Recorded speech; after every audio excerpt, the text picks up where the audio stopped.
할렐루야. 예배하는 자리에서 만나 반갑고 감사합니다.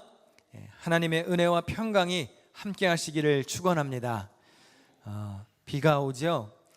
주차장에 보니까 바람이 많이 불어서 그런지 나뭇가지가 많이 떨어졌더라고요. 이따가 차 타실 때 머리 조심하셔야 됩니다. 나뭇가지 떨어져서 교회에서 나무로 맞으면 기분 안 좋잖아요. 그렇죠? 그래서 자나깨나 나무 조심, 자나깨나 죄 조심, 항상 주의하며 사시기를 바랍니다. 다윗의 삶 시리즈 말씀 네 번째 시간입니다. 지난주에는 다윗이 법궤를 옮겨오는 이야기를 살펴보았습니다. 운반하는 과정이 잘못되어서 잠시 중단되기는 했지만 다윗은 결국 하나님의 궤를 성으로 옮겨옵니다.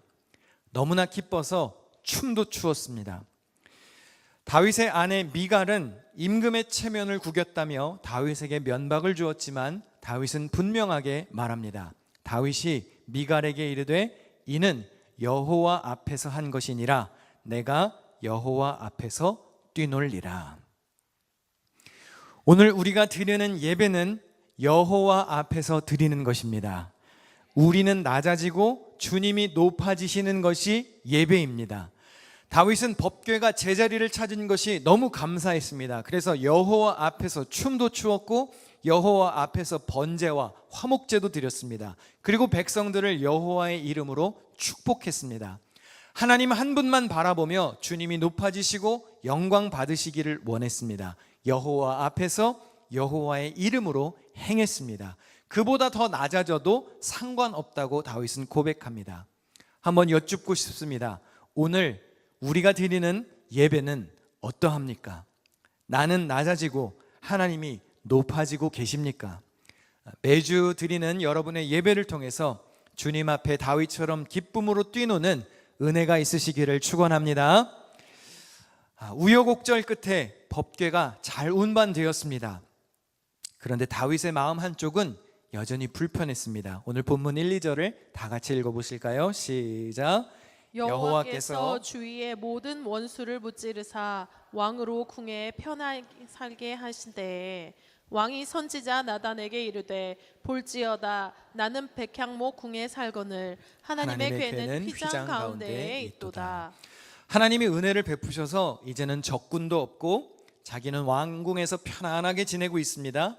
그런데 자기는 화려한 백향목 궁에 살고 있는데 하나님의 궤가 누추한 휘장에 있다는 게 마음에 걸렸습니다. 자기 집이 하나님의 거처보다 좋은 게 송구스러웠어요. 하나님 마음에 합한 사람이었던 다윗은 매사에 하나님을 더 존중하는 태도가 있었습니다. 자기가 아무리 좋은 것을 누리고 있어도 하나님이 더 높아지셔야 하는데 주님의 위상을 더 신경 쓰는 사람이었습니다. 여러분에게는 다윗과 같은 이러한 마음이 있으신지요? 하나님을 향한 송구스러운 마음, 하나님을 더 신경 쓰는 마음, 나보다 하나님이 더 높아지시기를 마음이 있으십니까? 지금 이 자리에는 안 계시니까 누군지 알려고 하지는 마시고요. 예전에 어떤 분이 저에게 목사님 타고 다니시는 자동차가 상태가 괜찮냐고 물어보시더라고요.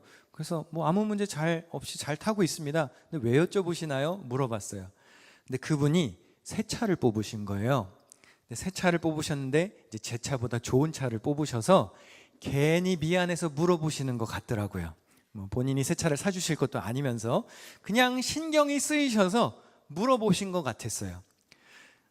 그냥 짧게 물어보고 가셨는데 그냥 한편으로는 되게 감사하더라고요. 하나님 신경 쓰듯이 목회자도 이렇게 신경 쓰고 마음 써주시는구나, 아껴주시는 마음이 느껴지더라고요. 또 오해하지 마십시오. 새 차 사달라는 얘기 아니에요. 잘 타고 있습니다. 차는 고사하고 맛있는 거 드실 때 가끔 제 얼굴이나 한번 생각나셨으면 좋겠네요. 제가 많이 먹진 않거든요. 그냥 가끔 제 얼굴이 아른거렸으면 좋겠습니다. 아멘 하신 분들은 조만간 소식을 기다려 볼게요. 가끔 권하면 저도 마다하지는 않아요. 그냥 여러분이 평상시에 뭘 드시나 궁금해서 그런 거예요. 여러분 많이 벌어서 좋은 집도 사시고 좋은 차도 타실 수 있기를 바랍니다. 아유, 복 받을까 봐 아멘도 못 하시네요. 잘 되시기를 바랍니다. 여러분의 사업장과 일터가 잘 돼서 11조도 늘고 하나님께 많이 드리고 어려운 이웃들도 풍성히 돕고 자기 자신도 윤택하게 사시기를 축원합니다. 보물을 하늘에 쌓는 삶이 되셔야 합니다. 역대상 29장 19절에 보면 내가 정직한 마음으로 이 모든 것을 즐거이 드렸다 그랬어요. 여러분의 드림이 기쁨이 되셔야 합니다. 또 주변 사람들을 살필 줄 아는 여유도 있어야 합니다. 신명기 15장 8절에 가난한 형제가 너와 함께 거주하거든 반드시 네 손을 그에게 펴서 그에게 필요한 대로 쓸 것을 넉넉히 구워주라고 했어요. 여러분 하나님께 즐거이 드리시고 이웃들에게도 넉넉히 나눠줄 수 있는 복된 삶이 되시기를 축원합니다. 다윗은 하나님의 영광이 거하시는 법궤가 있는 장소가 귀한 곳이기를 바라는 마음이 있었어요. 주님을 만나는 장소가 누추하지 않았으면 했습니다. 호텔이나 카지노나 식당, 목욕탕, 자기가 사는 집은 화려하고 비싸도 손가락질하는 사람 별로 못 봤습니다. 그런데 교회는 멋있고 튼튼하게 잘 지어놓으면 함부로 쉽게 비판하는 이들이 있습니다. 교회가 너무 고급스럽다고. 놀기 위해 지은 시설은 화려해도 괜찮고 하나님의 임재가 있는 예배하는 교회는 깨끗하고 좋으면 안 됩니까? 하나님을 예배하는 교회가 누추해야 하는 것인가요? 집에서 쓰다 남은 비품 갖다 놓고 폐품 처리하듯이 교회를 여겨서야 되겠냐는 말이죠. 여러분 우리가 다른 사람에게 무언가를 나누어 줄 때도 깨끗하고 귀한 걸 주셔야 합니다. 쓰레기 처리하는 마음으로 주면 받는 사람도 좋지 않아요. 심지어 선교지에 가서 구호품을 줄지라도 정성스럽게 줄 수 있어야 합니다. 하물며 하나님께 드리는 예물과 성물 그런 것은 어떻겠습니까? 솔로몬 시절처럼 교회를 다 금으로 입히자고 사치를 부리자고 하는 게 아니에요.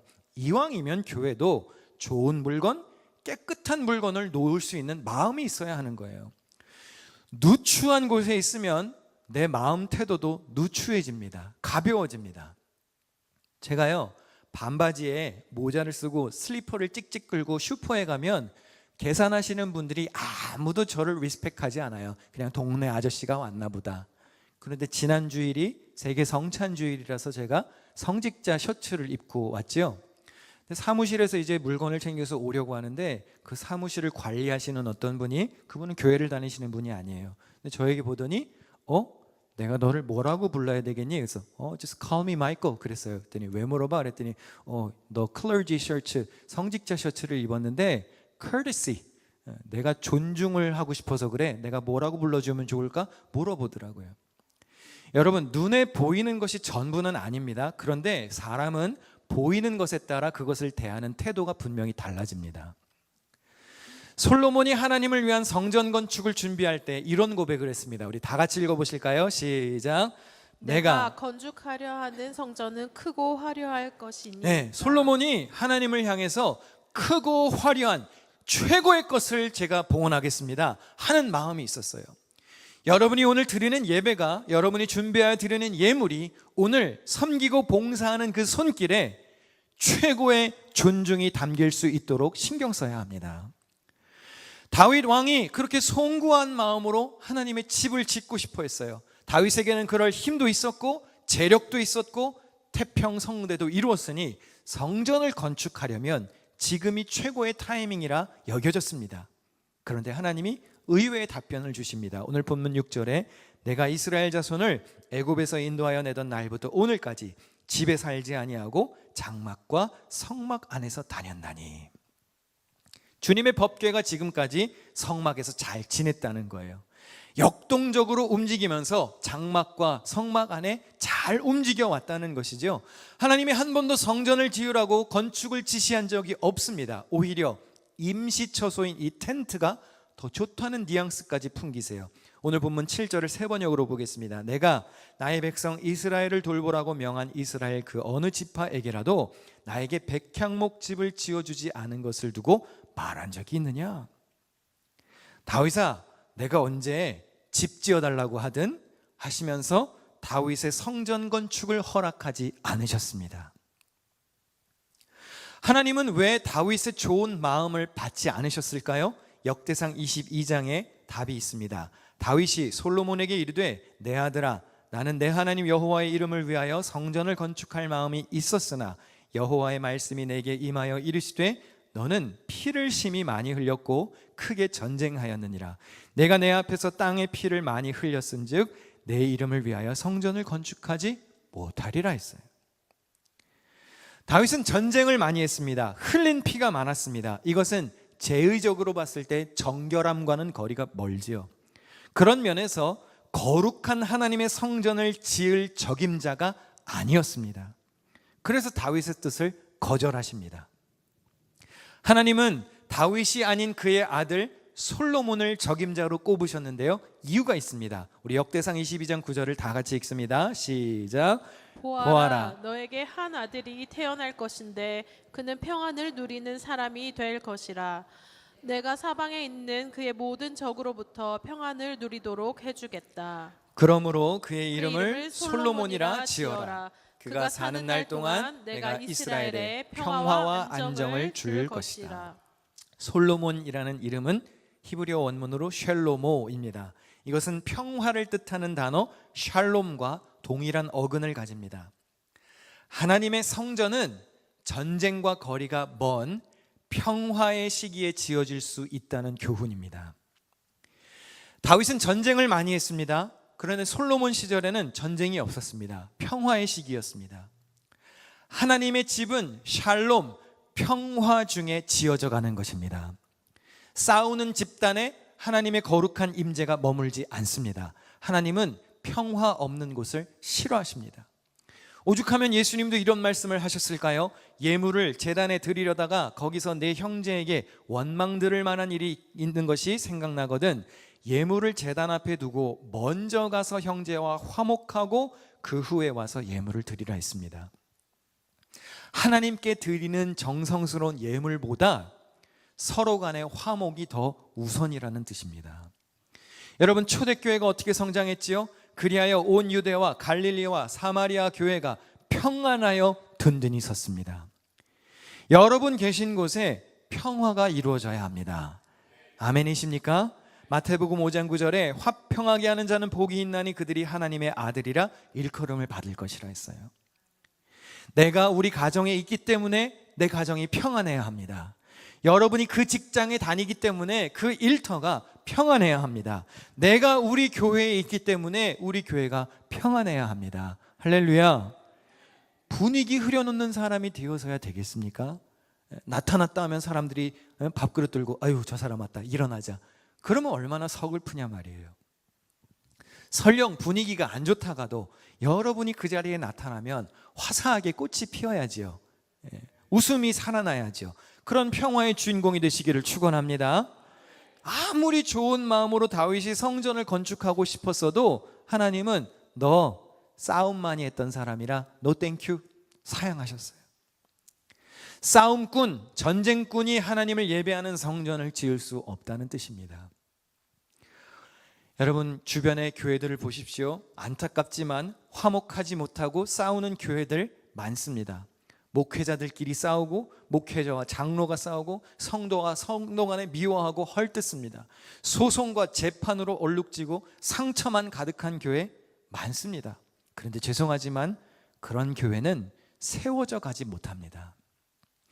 교회는 평안해야 합니다. 예배 중에는 주님의 영광이 가득해야 하고 성도들의 마음에는 기쁨이 충만해야 돼요. 생각해 보십시오. 여러분 오늘 예배에 오는데 뉴욕 기둥교회에 오는 발걸음이 즐겁고 행복해야지 전투에 임하는 군인과 같으면 되겠습니까?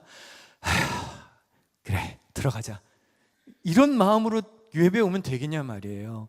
오늘 행복한 마음으로 이곳에 오셨죠? 한 반만 행복하셨던 것 같은데 기쁜 마음으로 이곳에 오셨죠? 기대하는 마음으로 와야 하지 않겠습니까? 평화의 사람이었던 솔로몬이 성전 건축의 기회를 얻었다는 사실을 잊어서는 안 돼요. 뉴욕 기둥교회도 그럼 어떻게 세워져야 하는 것입니까? 여러분 각자가 솔로몬, 샬롬, 평화의 사람이 되어야 한다는 거예요. 그럴 때에 평안하여 든든히 서갈 수 있는 겁니다. 특별히 직분을 가진 자들은 더 그래야 합니다. 고린도후서 5장 18절을 같이 읽겠습니다. 그가 그리스도로 말미암아 우리를 자기와 화목하게 하시고 또 우리에게 화목하게 하는 직분을 주셨으니. 교회에서 집사님, 권사님, 장로님들을 세웁니다. 왜 세우지요? 화목하게 하는 직분을 받았다는 사명감으로 교회 평안을 지키라고 직분을 주는 겁니다. 그러면 교회를 잘 지켜야 해요. 우리가 작년 당회에서 신천 권사님 3명, 신천 장로님 3명을 선출했습니다. 예정보다 많이 늦어졌지만 올해 12월에 권사 임직식과 장로 안수식을 하기로 했어요. 여러 차례 교육을 했고 시험도 받고 면접도 했습니다. 근데 다 기억나지 않아도 좋아요. 그런데 이것 하나만큼은 기억하셔야 합니다. 새로 직분 받으시는 권사님, 장로님들 때문에 교회가 더 평안해져야 합니다. 이거는 신천 임원들이 더 아멘을 크게 하셨어야 되는 건데, 네. 임원이 세워지면 싸움이 하나라도 줄어들어야지 문제거리가 늘어나면 그건 잘못 세운 거예요. 이제 신천 임원이 되시는 분들은 정신을 바짝 차리시고 이제 아마 선배 직분자들이 아마 군기도 좀 바짝 잡으셔야 할 것 같아요. 신천 임원들이 세워졌기 때문에 교회가 더 잘 돼야 되지 않겠습니까? 네, 할렐루야. 우리 다 같이 요한계시록 2장 10절을 읽겠습니다. 시작. 너는 장차 받을 고난을 두려워하지 말라. 볼지어다 마귀가 장차 너희 가운데서 몇 사람을 옥에 던져 시험을 받게 하리니 너희가 10일 동안 환난을 받으리라. 내가 죽도록 충성하라. 그리하면 내가 생명의 관을 내게 주리라. 아멘. 죽도록 충성하여 좋은 일꾼 되시기를 축원합니다. 하나님이 다윗이 성전 건축을 하려던 것을 허락하지 않은 또 한 가지 중요한 이유가 있습니다. 사실 지금 다윗은 하나님의 집을 염려할 처지가 아닙니다. 다윗은 마치 지금 자기가 하나님을 보호해드려야 할 것 같은, 아유 하나님의 집 너무 누추하다, 내가 좀 좋은 집 지어드려야지, 자기가 마치 하나님을 지켜드려야 할 것 같은 주제넘은 착각을 하는 모양인데 사실은 정반대입니다. 여러분 잘 기억하셔야 합니다. 주님의 집은 긍휼함으로 세워지는 게 아니에요. 연민으로 교회를 세우는 게 아닙니다. 성막을 어떻게 지으셨죠? 하나님이 명령하셨고 모세는 100% 순종했습니다. 하나님은 성전 건축의 주도권이 누구에게 있는지를 분명하게 말씀하십니다. 사무엘하 7장 10절에 내가 또 내 백성 이스라엘 위하여 한 곳을 정하여 그를 심고 그를 거주하게 하고 다시 옮기지 못하게 하며 악한 종류로 전과 같이 그들을 해치지 못하게 하겠다 그랬어요. 누가 하시겠다는 거죠? 하나님이 하시겠다는 거예요. 목동이었던 다윗은 이제 막 왕이 되었습니다. 이제 이스라엘이라는 조그마한 나라를 안정시켰습니다. 그런데 하나님은 어떤 분이십니까? 온 세상의 주인이시요 온 우주 만물의 통치자이십니다. 지금 다윗이 하나님을 지킬 때가 아니라 하나님이 다윗을 더 보살펴 주셔야 할 때예요. 다윗이 하나님의 집을 건축할 때가 아니라 하나님께서 다윗의 집을 먼저 세워주셔야 합니다. 그래서 사무엘하 7장 11절에 여호와가 또 내게 이르노니 여호와가 너를 위하여 집을 짓고 하셨어요. 다윗아, 지금 누추한 나의 집을 염려할 때가 아니라 지금 하나님이 누추한 다윗의 집안을 세워주셔야 할 때라는 것을 분명히 하십니다. 성전 건축은 하나님이 명령하시고 하나님의 주도권에 의하여 인간이 순종하며 따라갈 일이지 네가 지금 주제넘게 나설 때가 아니라고 말씀하세요. 심지어 성전 건축은요 다윗의 job description에도 있지 않았습니다. 그 일은 네가 할 일이 아니라 그 다음 때에 일어날 일이라고 말씀하세요. 사무엘하 7장 12절에 내가 내 몸에서 날 내 씨를 내 뒤에 세워 그의 나라를 견고하게 하리라. 그는 내 이름을 위하여 집을 건축할 것이요 나는 그의 나라 왕위를 영원히 견고하게 하리라. 하나님의 집이 세워지려면요 다윗 한 사람 가지고는 어림도 없습니다. 여러분 생각해 보세요. 다윗 한 사람이 하나님의 집을 건축했어요. 그럼 나중에 자기는 나이 안 들 것인가요? 늙어서 자기가 사라지면 하나님의 집은 누가 지킵니까? 하나님의 집이 영원히 견고하게 서려면 지금 건물을 짓는 것보다 중요한 것은 그 성전이 세워질 기초를 세우는 일입니다. 하나님의 집이 대대로 이어질 수 있도록 다윗의 온 집안이 주님의 영원한 비전 위에 먼저 세워져야 하는 거예요. 그래서 하나님이요, 다윗과 먼저 언약을 맺으십니다. 이게 그 유명한 다윗 언약입니다. 가장 핵심적인 구절을 한 군데만 우리 같이 읽어보겠습니다. 다윗 언약입니다. 다 같이 시작. 내 집과 내 나라가 내 앞에서 영원히 보존되고 내 왕위가 영원히 견고하리라 하셨다 하라. 네, 이 말씀 잠깐만 띄워놔 주시면요, 지금 하나님이 하나님의 성전이 세워지기 전에 다윗의 가문을 먼저 영원히 세워주시겠다고 말해요. 왜 그러시죠? 주님의 성전이 영원히 지속되려면 다윗 왕조도 영원히 견고해야 하기 때문에 그래요. 그래야만 하나님의 성전도 견고하게 세워져 갈 수 있습니다. 다윗은 성전 건축의 희망이 거절되었습니다. 그런데 그는 하나님께 불평하지 않습니다. 더 큰 하나님의 계획이 있음을 깨달았기 때문이죠. 그래서 다윗은 오히려 주님께 찬양과 감사의 기도를 드립니다. 사무엘하 7장 28절에 주 여호와여 오직 주는 하나님이시며 주의 말씀들이 참되시니이다. 주께서 이 좋은 것을 주의 종에게 말씀하셨사오니. 그리고 하나님 앞에 다시 겸손하게 낮아지는데요, 사무엘하 7장 18절을 같이 읽습니다. 다윗 왕이 여호와 앞에 들어가 앉아서 이르되 주 여호와여 나는 누구이오며 내 집은 누구시기에 나를 여기까지 이르게 하셨나이까. 여러분은 하나님이 나의 선한 뜻을 수락하지 않으신다고 해서 그보다 위대하신 하나님의 뜻을 찬양할 수 있으십니까? 비록 거절당했음에도 그런 위대한 하나님의 뜻이 있으셨군요, 몰랐습니다, 감사함으로 기도할 수 있으십니까? 우리는 내 뜻이 꺾이면 하나님께 항변하는 경우가 많습니다. 그런데 다윗은요, 하나님의 마음에 합한 사람이었고 하나님의 뜻을 헤아릴 줄 아는 사람이었습니다. 그래서 내 뜻이 굽혀졌지만 겸손할 수 있었어요. 사무엘하 7장 21절에 주의 말씀으로 말미암아 주의 뜻대로 이 모든 큰 일을 행하사 주의 종에게 알게 하셨나이다. 그런즉 주 여호와여 주는 위대하시니 이는 우리 귀로 들은 대로는 주와 같은 이가 없고 주 외에는 신이 없음이니이다. 몰랐습니다. 하나님 이런 위대한 뜻이 있으신지 몰랐습니다. 그리고 자기가 나서서 주도적으로 일하려던 자세를 수정해서 주님의 뜻을 이루라고 한 발자국 물러섭니다. 그 뒤에 이어지는 구절입니다. 여호와 하나님이여 이제 주의 종과 종의 집에 대하여 말씀하신 것을 영원히 세우시며 말씀하신 대로 행하사 사람이 영원히 주의 이름을 크게 높여 이르기를 만군의 여호와는 이스라엘의 하나님이라 하게 하옵소서. 주의 종 다윗의 집이 주 앞에 견고하게 하옵소서. 지금 내가 하나님의 집을 지을 때가 아니었군요. 주님 나의 집안을, 나의 가문을 먼저 세우시옵소서. 그런 고백을 하고 성전 건축의 꿈을 다음 세대에 이양시킵니다.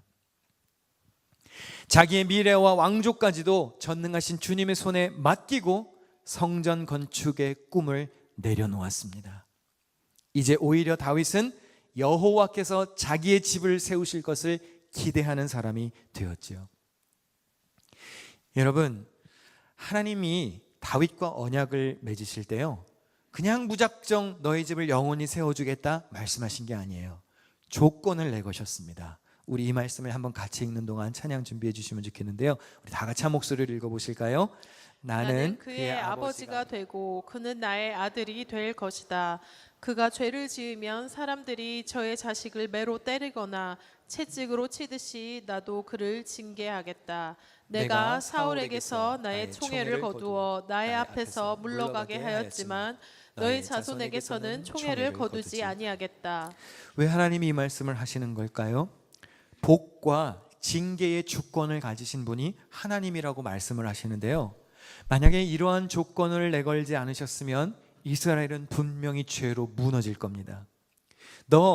네 나라를, 네 가문을, 너의 집을 내가 영원히 세워줄 건데 잘 들어. 말씀 잘 따라서 살면 영원할 것이지만 너도 죄 지으면 징계받을 거야. 말씀하세요. 이러한 언약 위에 성전이 세워지지 않는다면 이스라엘은 금세 타락할 거예요. 사랑하는 성도 여러분, 하나님의 일에는요, 하나님의 순서가 있습니다. 내 계획보다 먼저 이루어져야 할 하나님의 방식이 있어요. 그래서 교회에서 하는 주님의 일은요, 나의 뜻대로 항상 될 수가 없는 겁니다. 하나님의 나라를 위해, 교회를 위해, 내 생각으로는 지금 당장 이걸 좀 해야 될 것 같은데, 이런 의지가 혹시 너무 강하시다면 잠깐 한 걸음 물러나실 필요도 있습니다. 왜냐하면 지금 내가 주를 위해서 감당할 일보다 하나님이 나를 통해서 먼저 이루려고 하시는 게 있을지도 몰라요. 말씀 앞에 한번 겸손히 점검해 보아야 합니다. 교회의 건물을 세우는 것보다 더 중요한 게 있습니다. 여러분 각자가 한 사람 한 사람이 주님의 성전, 주님의 교회 되는 것이 더 중요합니다.